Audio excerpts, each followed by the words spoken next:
Welcome back to Breakfast All Day. I'm Alonso. I'm here with Christy and Matt, and Matt's mom, for those of you who are watching on video. I don't know if she's going to chime in on the audio, but you are certainly welcome to. Yes, this is my mom. Everybody be nice to her. Yes. Yeah, comb your hair and tuck in your shirt. Matt's mom is here. Tuck in your shirt. It's too soon for a tuck in your shirt joke. And we'll get to that. I wasn't even thinking about that, but here we are. It's been that kind of week. Take us away, Christy. Okay, so speaking of that, I was going to lead with Jeffrey Toobin Zoom dick. But that seems like a lifetime ago. Right? This is the kind of news we do. That's forever ago. I watch it. Yeah. That happened during the LBJ era, right? I was a fetus. Yeah. So a long, long time ago on like Monday, I want to say, veteran esteemed legal analyst Jeffrey Toobin was caught masturbating during a Zoom call with all kinds of people from the New Yorker and WNYC, and they were doing, unfortunately, an election simulation. You heard that right. He thought the call was about an erection stimulation, but no. I am so glad that this is our lead story on the day that my mom sits in. I mean, I'm just, we don't make the news. We just report it. Right. She knew what she was getting into when she signed up for this. I knew. I watched the show before. I think the real story here is that people are still trying to figure out how Zoom works. And when I say people, I mean boomers, particularly because apparently Toobin's defense was, well, I had it on mute. But here's amongst my questions on this, who gets that aroused by a business conference call? Well, that's a question. And did he have a whole other screen going? And it's not like a Zoom meeting where you can like zone out. I mean, everybody had an active role. It was like a simulation of how the election might play out and all the various permutations that lay before us in this vast unknown wasteland that awaits us. I mean, maybe part of the simulation was that one of the candidates was going to have a heart attack and die from COVID-related causes on that day, and Toobin was so excited about that possibility that he couldn't contain himself. Or maybe he got halfway through the simulation, was like, I don't want to be a part of this. Here's how I can get out of it. Right. Well, his role in this was to be the courts in terms of, everyone had a role to play as to how this might shake out. Well, that is exciting.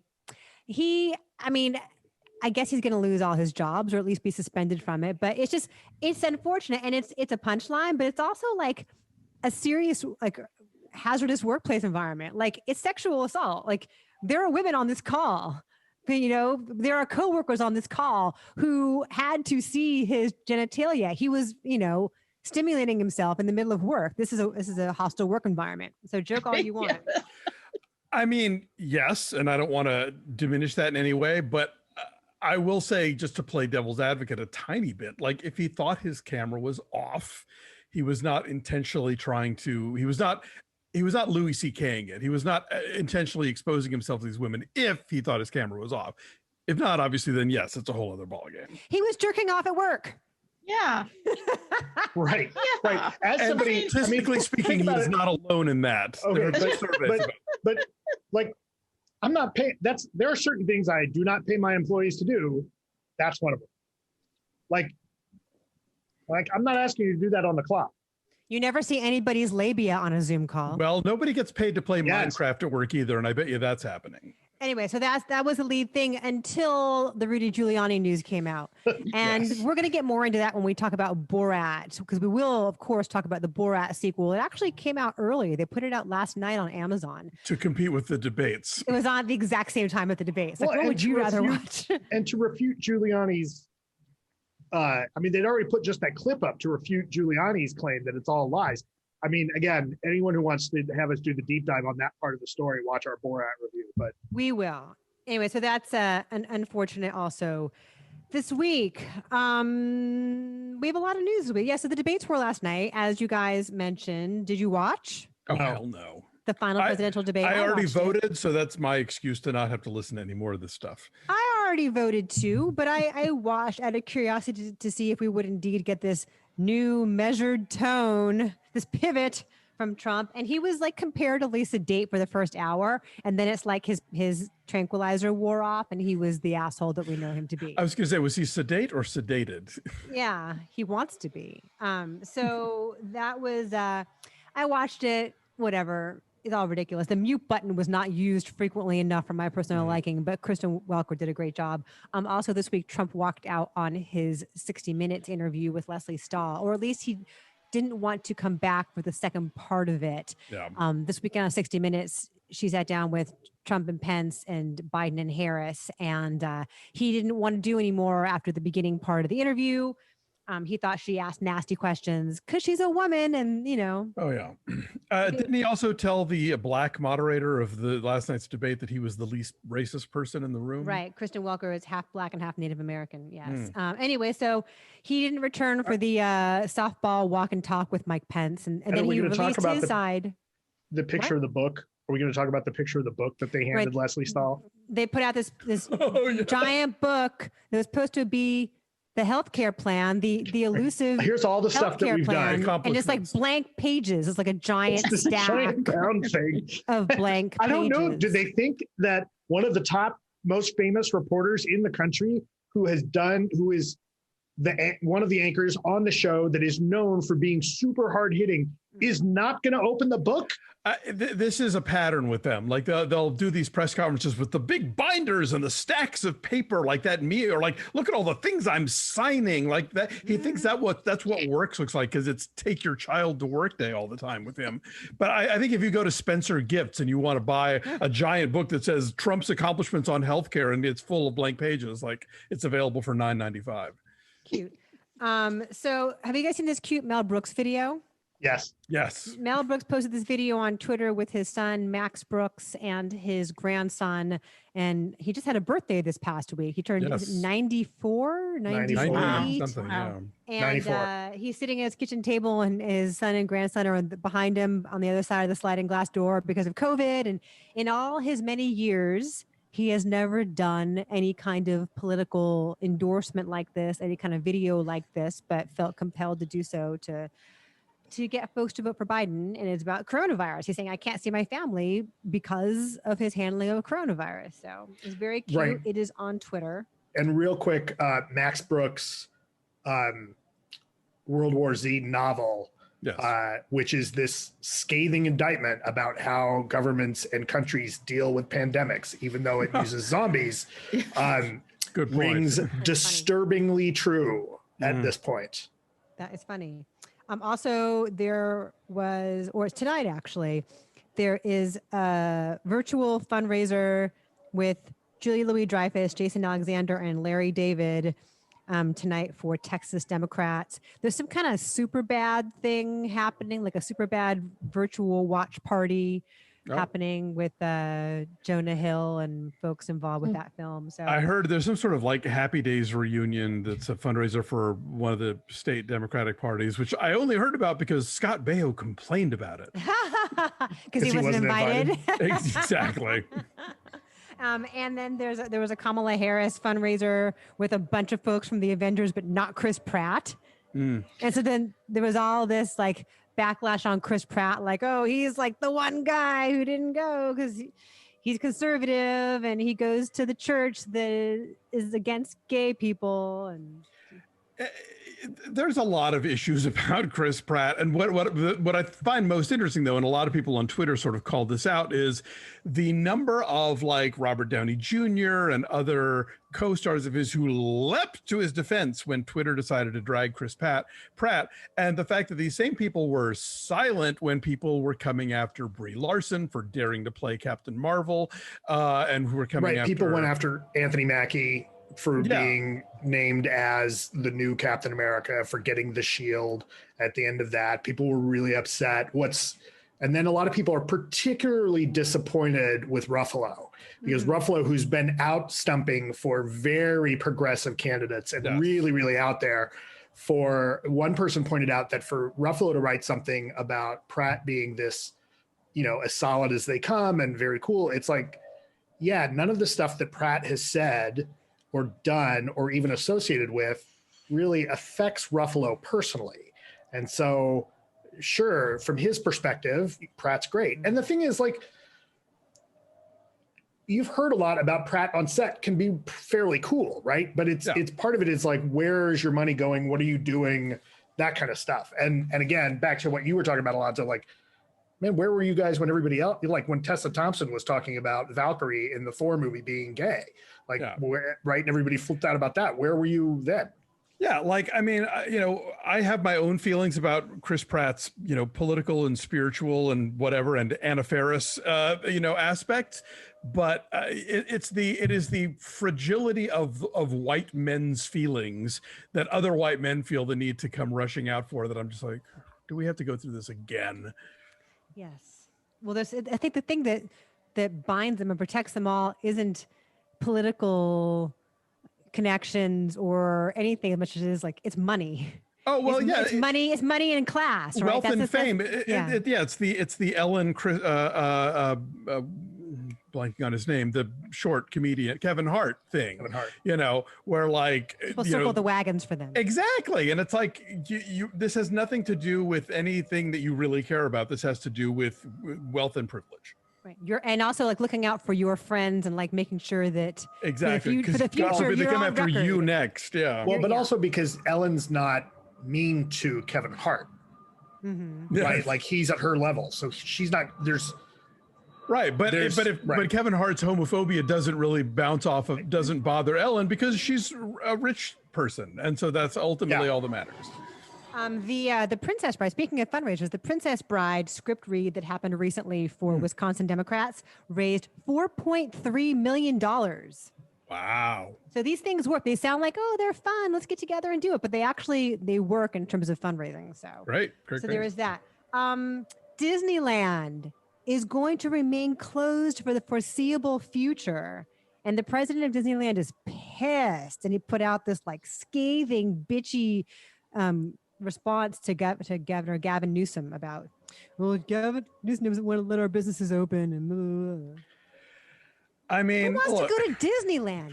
Well, the people who showed up to protest clearly do. For me, again, this is the same thing. At the bottom of my list of important things. List of things. Yeah.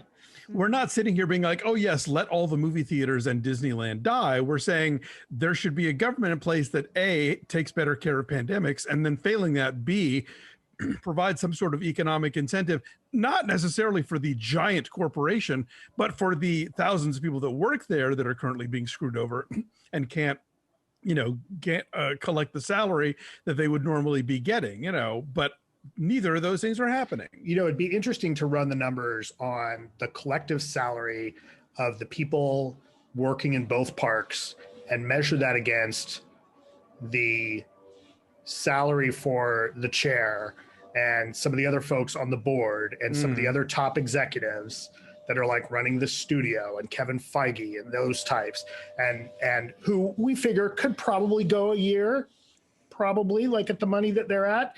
And where's that balance, right? Because could Disney decide to just say, you know what, there's above a certain level, we're going to forego our money for the year and we're going to help everybody that works for us. I mean, I know that's crazy talk. It's a nice idea. Yeah, it ain't happening, but I like the way you think. So Matt, I know how much you love Disneyland. This is a place that you actually enjoy going to. I mean, I go for my birthday. Yeah. What would it take for you to go? Like, what would make you feel comfortable? A vaccine. So you'll be there next year, hopefully. Maybe if there's a vaccine, and nobody's getting sick from this. Yes, that's what it's going to take. Yeah. Treat that, or everybody gets those like air bubble head things that we've seen. Right. And they're handing them out, and they're comfortable and cool, because then we'll all look like spacemen, and it'll be what we thought Tomorrowland was. I was gonna say, it sounds very like retro Tomorrowland. I like. Yeah, that. there's this Kickstarter for that. I don't remember what it's called. There's a couple. There's one called the Visor, VYZR, and then there's another one that's even sort of like air something, and a it's little like more big, compact. It's a helmet. It's got a fan that circulates the air in and out. Exactly. And it's like plexiglass from it's like half of a space helmet. Yeah. Interesting. This is where we are. Yikes. Carol Baskin came out as bi. Did you know that, Alonso? Good for her. I had no idea. Dancing with the Stars contestant and former Tiger King star and alleged husband Tiger feeder. Alleged murderess. Is she still on Dancing with the Stars? But is there anything less important than how she chooses to have sex? I mean, look, really? I don't want to I'm stand in the sorry. way of anyone's happiness or personal growth. Me Good for either, Carol but- Baskin, but I would love to not ever hear about Carol Baskin again, given my druthers. She keeps resurfacing, Alonso, whether you want her to or not. She does indeed. So that was noteworthy. Here's something that I was excited about. All of Dawson's Creek, all 6 seasons of Dawson's Creek are going to be on Netflix starting November 1st. So they've already been out internationally on Netflix. They're going to be in the US for the first time November 1st. A great little time capsule of Katie Holmes and Michelle Williams and James Van Der Beek and Joshua Jackson. What's interesting is that the theme song that we all know so well from Dawson's Creek, from when it actually aired on the CW. Yeah. The Paula Cole song. The WB at the time. Whatever it was. The Paula Cole song is not the song that's going to play before each episode. What? They couldn't give Paula Cole a check? No, they could not. It's a rights thing. There's a whole story about why when you watch reruns of Dawson's Creek elsewhere internationally, a different song is the theme song. It's called. That's why. I mean, that's exactly why it took so long for WKRP to hit home video.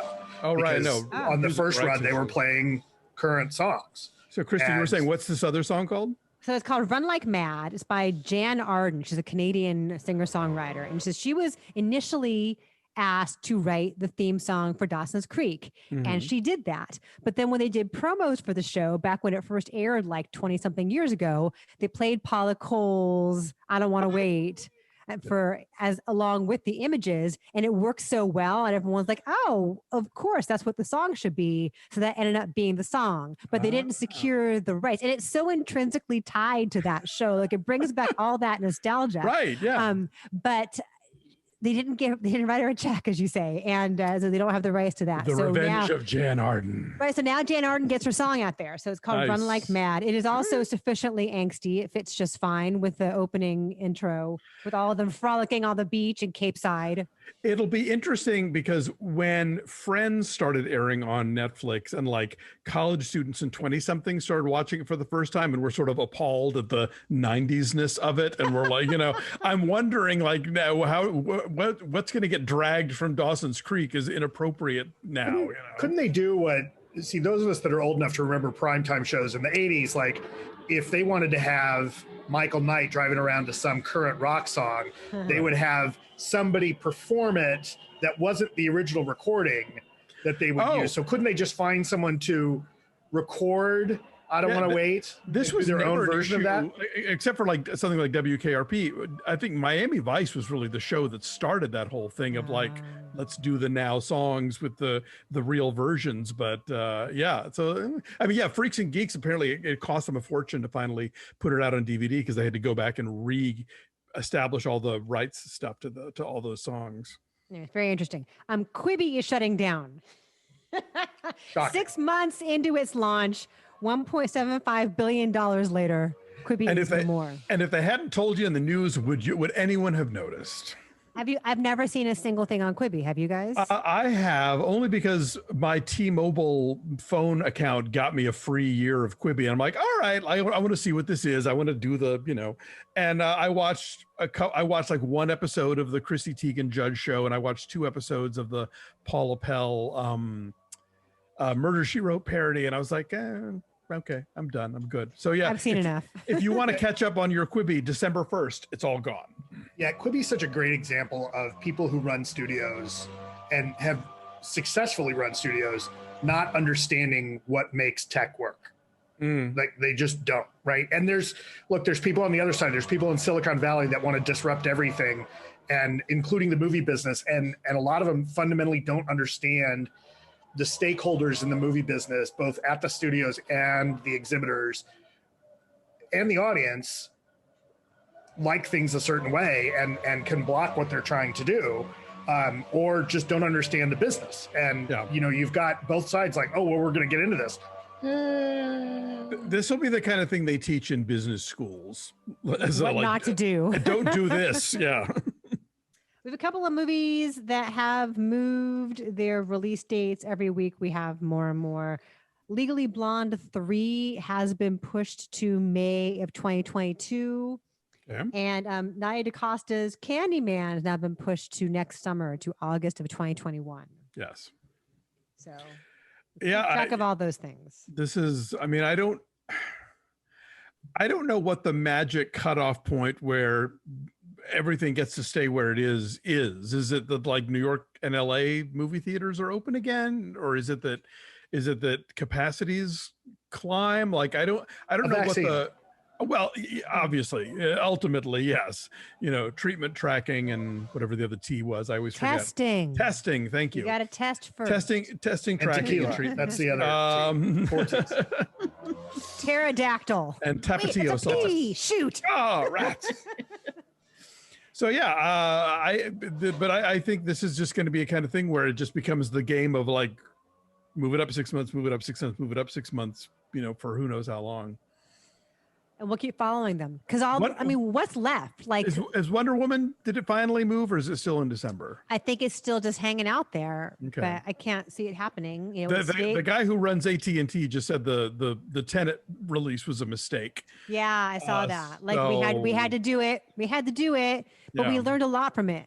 Yeah. Like the people don't want to go see Tenet in a theater just yet. They did not have to do it. Christopher Nolan made them do it. Yeah. Dude, no one's going to listen to him again. Well, he put them in his reverse time loop. No, but I mean, for all eternity. Like next time he insists, I mean, he's going to become a laughingstock, right? Like next time he insists that people, this is a big screen thing. Yeah, buddy, whatever. I bet you he blames it on Warner Brothers and Warner Brothers blames it on him, and we'll never really quite know how all that fell out. Just a hunch. Yes. Costco now has COVID test kits that you can bring home. I just got an email about this from Costco this morning. Really? For $129.99. And it's not the one that you stick up your nose. It's the saliva one that you scrape on the inside of your mouth. And you can do it from the comfort of your own home after you have bought your bulk popcorn and pillows. Do you mail it somewhere, or does it? I guess you send it in. You send it in. All right. That sounds fishy. And is it just one test?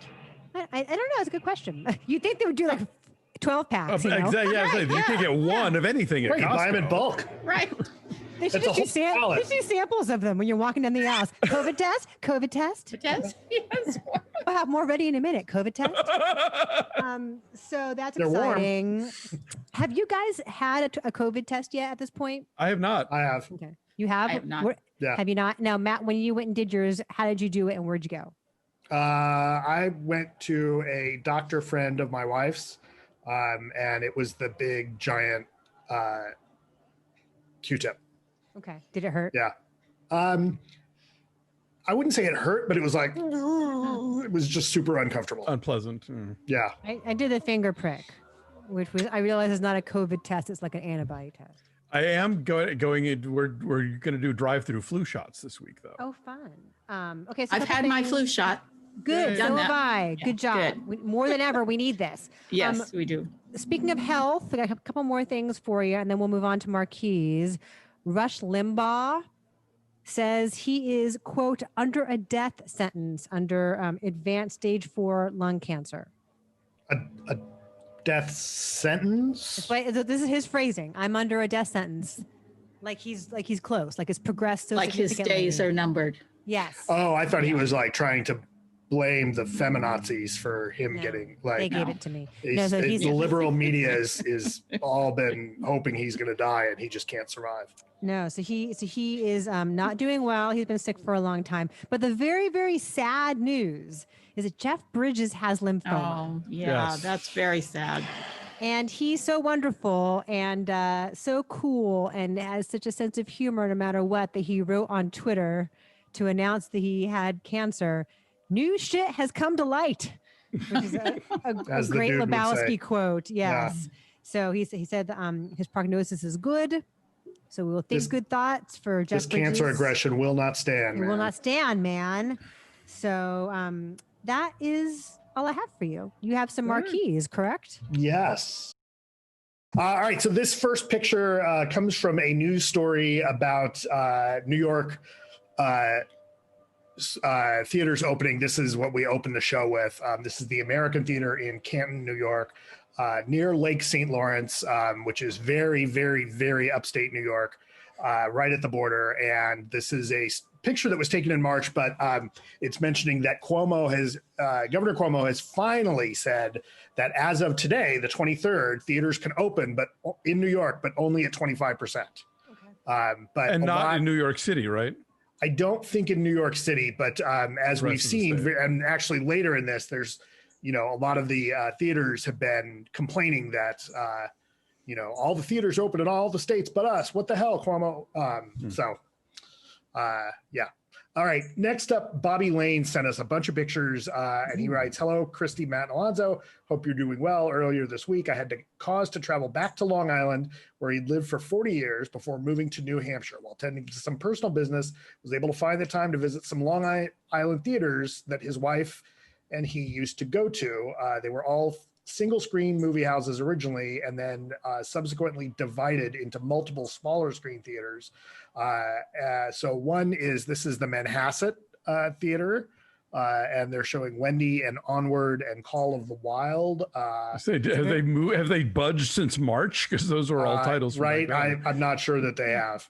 It's a very cute little Art Deco storefront. Yes. Yeah. And then this is the Roslyn. What style would we call that building? It looks like a church. Or a bank. Yeah. I mean, not like that last week where that theater really looked like a church. Yes. Yeah. This is the Roslyn Theater. And then this is the Malvern. What did it say on the marquee? Oh, sorry. It says Roslyn. It says Lady on Fire. We sanitize every day. Etruscan Smile, which I've not heard of. Oh, I saw that. Oh yeah, how was it? It was good. It was actually good. What's it about? Yes. It's about oh God, recall. It's no pressure. The older man, and there was an art piece that was the Etruscan Smile, and that's where that came into the title. Oh. But it's a man and his son, as I remember. Okay. But it was good. It was interesting. And Greed. Greed is playing. It was enjoyable. Yes. Okay. And Greed. All right. Next is the Malvern Theater. And they are saying that they're reopening Friday. Their marquee is showing Honest Thief, War with Grandpa, On the Rocks, which opens today. It's a Wonderful Life, which looks like it's coming back. Right. It originally opened in 1946. He says Bobby says this is his favorite. Opened in 46. First movie to play there was It's a Wonderful Life. So I guess that's why it's coming back almost 75 years later. And it's also showing Words on Bathroom Walls. On the Rocks actually premiered theatrically on the 9th. It's dropping today on Apple TV Plus. Got it. Okay. Next up, Edson Portacio from the Philippines sent us a bunch of pictures. He says it's from his local mall. They were showing My Spy, Train to Busan 2, and the new BTS documentary. And he sent us some pictures of the interior as well. So these are all in the mall in the Philippines. They're also showing that's the BTS movie. Yeah. And they're clearly happy that everybody's back. Right. It's a mall cinema. At least 3 screens, it looks like, right? Or actually there were 4 we saw. 4 screens, yeah. 4 screens. And, the minions are also telling them how to be safe. So there we go. Is that what BTS stands for? It stands for Break the Silence. I don't know. The Korean pop group but the song Dynamite is a bop. That's what I know. All right. So Geoff Swanson, who's been so good about keeping us updated on the Riverview, has sent us some more pictures. This from Minneapolis. He says that they are still closed, but doing popcorn to go for the wonderful South Minneapolis neighborhood. And they're using their marquee to show hope for a city that's been through a lot this year. This quote says, "Life is not all lovely thorns and singing vultures, you know." That's Morticia Addams is that the first Addams Family movie or second? Don't or maybe the more recent one. Anyway, and then this one is, "Of what use is a dream if not a blueprint for courageous action?" That's from Mayor Adam West. Not actually mayor, but He We is all in love Adam Quahog. West. He's the mayor of Quahog. Come on. Yes. Okay. Next up, Miguel Ledesma sent us. This is a picture of the Tower Theater in Fresno, California. Beautiful Art Deco design there. It was opened in 1939, or a few months ago. It housed music shows, the Real Pride, which is an LGBTQ film festival every year, and independent films. He says that this theater has brought many movies to Fresno that no other theater would, such as Mustang and Transit. There's 7 movie theaters in Fresno, but it was sad to see that Regal was closing. He's hesitant to visit, but Miguel, thank you for sending this one in. And it's got that beautiful, you see the tower above the marquee, and it says, coming soon, Fresno beats COVID, starring you and your crew, wear a mask, stay apart. All right, so this one came in from Yarrow Lawton. She says, not sure where to send this, but a friend in Florida sent this to me today. Regal Cinemas, Fort Myers, Florida.